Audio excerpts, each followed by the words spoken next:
We are using the rules of the Senate here. That's what they are, Senator. Reconciliation is a rule of the Senate. All this rule of the Senate does is allow a majority of the Senate to take a position and pass a piece of legislation. Support that position. Now, is there something wrong with majority rules? I don't think so. And it would be a political kamikaze mission for the Democratic Party if they jam this through after the American people have been saying, look, we're trying to tell you in every way we know how, in elections, in surveys, in town hall meetings, we don't want this bill. It would really be the end of the United States Senate as a protector of minority rights.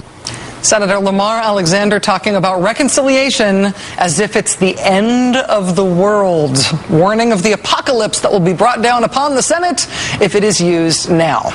It must be hard to argue with a straight face if you yourself have voted to use reconciliation over and over and over again, like Lamar Alexander has. Like in 2003, when Lamar Alexander voted for the Bush tax cuts under reconciliation, or the 2 times that Lamar Alexander voted for reconciliation bills in 2005, or the time that Lamar Alexander did so in 2007. The very same reconciliation rules which he now speaks so apocalyptically of. The Google 1, Lamar Alexander 0. Joining Lamar Alexander in embarrassing himself on live television on this subject is Republican Senator and Sunday show more than regular John McCain.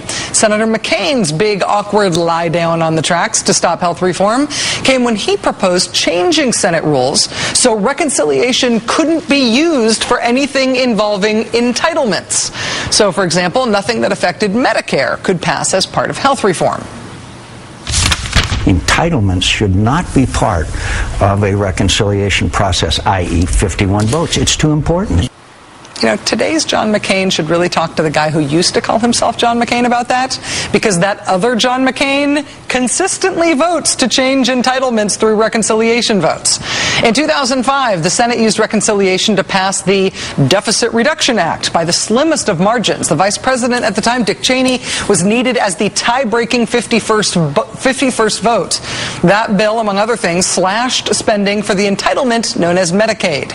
Among those voting yes to change this entitlement, Republican Senator John McCain. In 1989, the Senate used reconciliation to pass the Omnibus Budget Reconciliation Act of 1989. That legislation, among other things, overhauled the doctor payment system for the entitlement known as Medicare.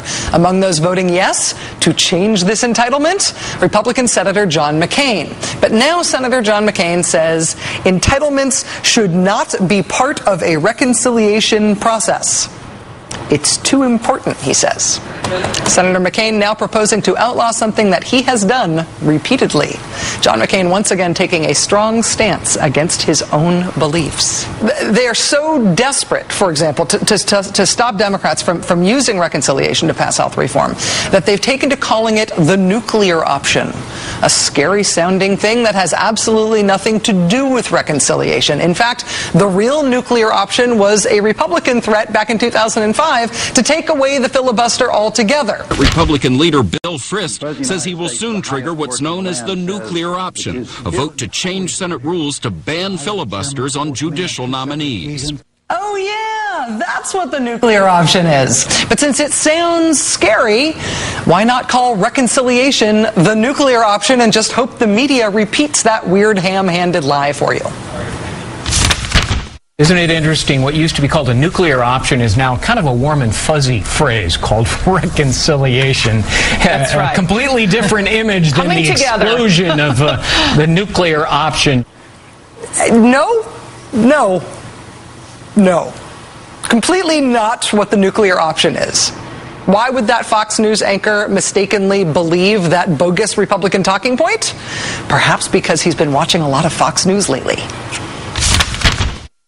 Republican lawmakers fear that Democrats will use the controversial nuclear option or reconciliation to pass health care with just 51 votes. Reconciliation, or the nuclear option, requires only 51 votes to pass a bill on the Senate side. The GOP slamming the majority for threatening to use the nuclear option, the Senate procedure called reconciliation. Some Democrats want to use reconciliation, known as the nuclear option, to push through a health care bill with 51 votes. So this may be the course, reconciliation, the nuclear option, we shall see.